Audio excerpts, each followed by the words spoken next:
This is Talk of the Town, a weekly program featuring community events happening in and around Northeast Michigan, with your host, Nancy Smitham, and get the latest news from Alpena Community College with Dr. Olin Joyton. And now, today's Talk of the Town. Good morning and welcome to Talk of the Town. I'm Nancy Smitham. My first guest today is Christine Witulski, who is the director of Besser Museum right here in Alpena. Hi, Christine. Hi, Nancy. We got to get started because we have so much to talk about, and I'm really excited every year to hear about your season of light because it's different, more exciting, different every year, and this year is going to be no exception. This year, our theme is a classic Christmas, and I have to tell you where we got this theme from. Last year, we had a young man come in, help his mother decorate a Christmas tree in our community tree gallery, Brendan Dacey, and they were talking about how he had a very large collection of nutcrackers, and I thought we are going to use those the following year, this year, for an exhibit. And from that, I was talking to Delyn Medina, who is our volunteer artist. She always helps us with the Vietnam tribute, the World War II, the whatever paintings we need. She's one of our great volunteers. So we started talking in July about the Nutcracker theme. And the Nutcracker is a classic. It is. And so we are decorating the museum in that theme and using 15-year-old Brendan Dacey's collection as one of the anchor exhibits. And so then Delyn Medina painted some backdrops of Clara, the Snow Queen, the Sugar Plum Fairy, all of these different scenes from the ballet. And then in the ballet, there is a scene called The Land of Sweets. So I called over to North Country Candy and said, how would you like to do our signature tree? And Jess, the manager over there, Jessica, spent some time making some really unique homemade exhibit and you brought some samples to go on this tree. It looks so amazing. We were there till about 8 o'clock last night decorating. So this is cookie cutters that they have at North Country Candy, just melted on parchment paper, and you can make a great stained glass ornament. So parents are going to love the ideas that they're getting. And this is another gumdrops glued to a ball.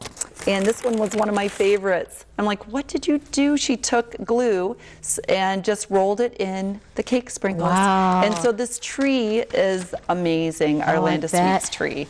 And we also have another classic. So not just the ballet, the Nutcracker Ballet, but Ron Winter is loaning to the museum his 1911 Alpena Flyer. Amazing. It is amazing. It came into the museum this week, and the car was built just a couple blocks down the road at what is now the Besser Company. Right. And when Alpena Motor Company closed, Besser Company, Jesse Besser bought it. And this is believed to be the only remaining Alpena Flyer in existence. And so for our opening reception, which is November 22nd, tickets, I'll tell you about that. It's in the flyer that you have. Hold it up so tickets are on sale. You can get them at Neiman's Family Market or at the Besser Museum. $20 a ticket. We have great door prizes from Boland's Jewelry, from Lasting Expressions, and from Stony Acres Winery, and that's part of your ticket. And JJ's will be catering it, and we will have a cash bar. But we will have a special guest, Mr. Winter, at the gala, and talking about the restoration process. And it's really a thrill. And it's just such a great thing for Alpena as a community to have access to see the car, to learn more about this early industry, and then hear firsthand stories from Mr. Winter. So that's going to be great. And you have community trees again this year? Yes. So last year we started kind of a new program with that.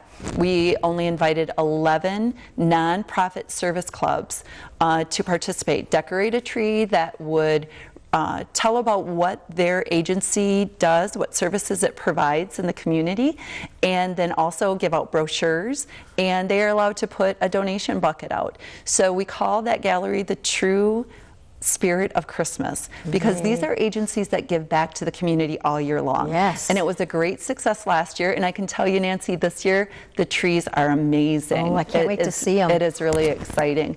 And the other thing that will be going on, the full run of Season of Light, is our Juried Art exhibit. So this year's juried art, the schedule was changed a little bit so that it could be open during the Season of Light. We opened it up to all of Michigan artists, not just Northeast artists, and we had 62 artists participate. Wow. And we had 172 pieces that were entered, and 90 were selected. Oh. And so it's a great exhibit. And part of that too is if you come in and you're looking for something special for your loved one, you might be interested in one of these pieces. And if you are, we can give your information to the artist, and they're willing to sell their pieces. So Yay! Yes. And yeah. what about the planetarium show? Planetarium show is the Season of Light show, and that will be Saturdays at 2 p.m. Okay. And it's the same show that we've ran for the last couple years, but you know, it's a holiday tradition, It is. and people It is. love it. So It is. yeah, lots of exciting things going on. Okay, now when can we officially come in and see the trees and everything? When does Season of Light begin? So we would like to have the exhibit open to the public by Okay. this weekend. Wow. And so there's still some details because like Diane Sharp, she is always volunteering to set up her Christmas village, and it's kind of different every year. So she is busy working on getting that ready for the opening this Okay. weekend. We also have the Trees of Nations. So our Founders Society members are helping decorate the Trees of Nations. There's a few more that need to be done. And Delyn Medina is still working away on some finishing touches. Okay. So it's a busy time. So we're hoping what we're calling a soft exhibit opening. Okay. But then, like I said, the big reveal is November 22nd. November So- 22nd from 6:30 to 9. Yeah. Season of Light. Chance to come and Yeah. see the only remaining Alpina Yeah. flyer in existence, and get Yeah. a chance to go around the museum and see the wonderful See splendor of, everything. the Season of Light. And you know, working at the museum now for almost 6 years, I am just so grateful for the community support that we Oh, have. yes. Even with the Alpina Flyer, we have Tim Construction and Alpina Glass in yesterday working with us on how to, you know, encase this vehicle to keep it protected while Oh, it's at the good museum. idea. And we also had Tim Construction there working on the Maltz Bank. The roof to the Ooh. Maltz Bank got done. And then also they're going to start the roof on the Green School. Perfect. So, and the support that we've got from Delta Kappa Gamma and from our Founders Society to make this a reality, it's just, yeah, it's great. Okay, So, we're out of time. We'll look forward to hearing more wonderful news about Season of Light. A phone number for us to call, Christine. they can call 356-2202 to get more information, or go on our website, www.bessermuseum.org, and there'll be information about the Season of Light opening and the schedule. Thank you very much. Thanks, Nancy. I'll be right back with Christine Wedge from Alpena County Library following these messages. Hi, welcome back. My last guest today is Christine Wedge from Alpena County Library. Hi, Chris. Hi, Nancy. We thought the first guest was busy. Holy simoly, there's a lot going on at the library. There really is. There's a lot of really neat opportunities at the library this month. And the first one is an after-school fun day. This is for kids in grades 3 through 5. And Okay. it's coming up really quickly. It's November 11th. So if you want to participate, you should call the library quickly, because we will have a craft project and an opportunity to explore these prototyping units called Straw Bees that we are going to be developing more programming with. This will be sort of a sneak peek at that for the kids, an opportunity to take a few small pieces and put them together in some really creative ways. You know, just a really interesting chance to play with some of that. And we will also include a dinner to share with the kids. So that goes from 5 to 6:30. And we do want folks to give us a call and register if they'd like to come, so we know how much dinner and supplies to buy. And But grades that's a 3 to terrific 5. program. Grades 3 to 5, absolutely free. We just ask that you give us a call, 356-6188. Tell us that you're coming. Okay, sounds wonderful. Then on November 20th, I have a presentation on Soldiers National Cemetery. And Soldiers National Cemetery was really the inspiration for Abraham Lincoln as he thought about the Gettysburg Address. That cemetery is very moving. It is actually sectioned off by state. So if you were to visit it, you could just visit the section that's related to your state. And we have a a gal here in Alpena named Marcia Simmons, who is a daughter of the Union veterans of the Civil War. Okay. And her passion is Civil War history. She's written books about Alpena and Alcona County Civil War soldiers and where to find their records and stuff. And she is very moved by Lincoln's very eloquent language in the Gettysburg Address and how he found that inspiration in this cemetery. So she's going to come and talk to us about that. Now, that'll be a terrific program on its own. That's at 6:30 on the 20th. Okay. But in addition to that, this will be the 4th year that we will award someone the Robert E. Haltiner Distinguished Service Award. And this award has, for 4 years, gone to someone in the Alpena community who's really made a contribution to preserving important parts of Alpena history for future generations. Yes. And of course, the first recipient was Bob Haltiner. Yes.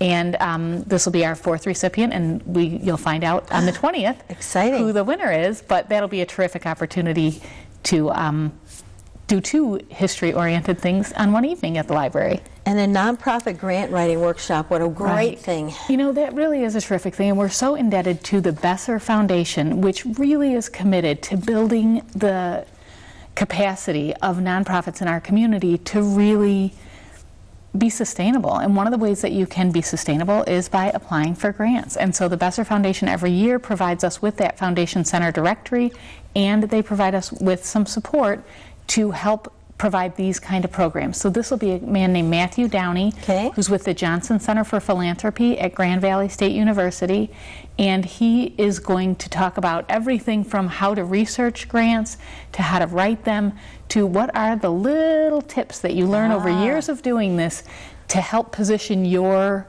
request for easy approval. So that'll be a terrific thing. We would like people to register for that as well, because Mr. Downey will bring materials and he needs to know how many to bring. Same procedure, just call us at the library, 356-6188. Okay. Then another great thing the library has is we've received a grant from the Michigan Humanities Council, which is an affiliate of the National Endowment for the Humanities, to set up an oral history repository for Northeast Michigan. So capture all these oral histories that are floating out there. We have several already in our collections. We're going to put them into a database so you'll be able to access it from wherever you are. We're going to create transcripts of each interview so that you'll be able to search by term. Maybe you just want to find out about a specific location. You could search and see, in this oral history interview, does this person mention that location? And if they do, it'll take you right to where they're talking about it. So it'll make researching, you know, the history of our area much easier. Wonderful. One of the things that we really wanted to do was encourage folks in our community to capture this stuff right now. So you know somebody, and you'll probably see them at the holidays, who has great stories and great memories, and this is a great chance to capture those. It is. The library does have materials that you can check out, and this on December 3rd, Meg Converse from our Special Collections area will talk about how you can use these traditional holiday meals as a jumping off point. Like, you know, Grandma, tell us again about how, you know, your parents made this meal for you when you were a little girl, and that can spiral Especially into all the different cookies. I always think of the cookies, the stories that go with cookies. Right, there are so many. And just, you know, the other thing that we talk about is when you're trying to remember things, it's not just one thing or one question that helps you remember. It's the smells and the sounds and the being in the kitchen with people that can kind of, you know, spark your memory to some things that you might otherwise forget. So it's really a terrific chance to capture some of these stories, and Meg's going to tell you how and show you exactly what equipment you can use to check out and capture your own. And you don't ever have to give it to the library. You can just keep it for your family if you want, or if you want to make it part of the bigger collection, then you can submit it to us as well. Perfect. We're really running out of time. Okay, So Christmas Craft Day, December 6th, 10 to noon, preschool to 5th grade. Chance to get your picture taken with Santa. That's a great opportunity. I do want to remind folks, I just talked to Greg Adamus, who has agreed to do a presentation on the anniversary of Pearl Harbor, which is December 7th. That's a Sunday, 2 o'clock. He was very excited about a book he's just been exploring called December 1941 that goes day by day what was happening in all these locations in the U.S. in Hawaii, in Japan, and you know, on some of the major battlefronts, what was happening day by day that led up to this and what happened right in the aftermath of it. So really, that should be fascinating. And I don't know if you've seen Greg present. Oh, he does such a great job. He's so, really brings talk it about to passionate. Life. You're absolutely right. And Blizzard of Books. Blizzard of Books, our friends of the library do an annual Blizzard of Books. This was started by Donna M. Garber years ago. She felt every child should have a book of their very own. And so the friends collect new books and they distribute them to families in our community who are in need. Okay. What they're asking is, would you please bring in a new children's book and leave it at the circulation desk. We ask that you not wrap them because we're trying to match them up to the right ages group. Okay. So if they're wrapped, it's hard for us to tell whether it should go to a little kid or a teenager or what. So if you would bring us an unwrapped one, that would be great. The one quick thing is Kim Kraniak at the Blue Phoenix Books does have a special discount. So if you don't have a new book and you'd like to buy one to donate, if you buy it from the Blue Phoenix Bookstore, you'll get a special deal. We're out of time. Okay. Thank you. Thanks. Please stay tuned for Dr. Olin Joynton following these messages. Greetings, everyone. My name is Don McMaster. I'm Vice President for Workforce Development at Alpena Community College. And I'm happy to have with me as our guest this morning, Noelle Hall, who's Director of our Wellness Center at Alpena Community College. Greetings. Thank you, Dr. McMasters. As I walk down the hall and I walk through Park Arena, I see a lot of neat activity in your shop. Yep. And could you give us some indication or some context of what's going on there? Well, the Wellness Center has equipment to offer as far as treadmills and rowers and bikes and ellipticals and our TVs. And people can come in and pay from the public, or students can use it for free. And we just get them in there and we get them working out. And really, it's part of working out and socializing, really. And they go hand in hand, and they form a lot of relationships, and they meet a lot of people that they haven't met before. And it's really neat to watch them, you know, start to do things outside of there together, or pass along the word that, you know, they're in there getting their exercise. Or even better yet, they come back with the results from their blood work and stuff, and they're so happy that they have seen changes in a positive direction. And I think that's really neat when they can come in and they're just so excited, and they can attribute to them being more active and working out. That's wonderful. That's performing a real service in the community college and the community at large. Now, Noelle, I know you've been at in your role as at the college for 16 years now. So you see the connection between wellness and happiness and productivity in people's lives. So describe for me, if you can, some of the connections you see, and also some of the activity you have going on with staff. Well, and like I said, with most of the public and the people that are coming in and the students, you see them coming back with what their benefits are.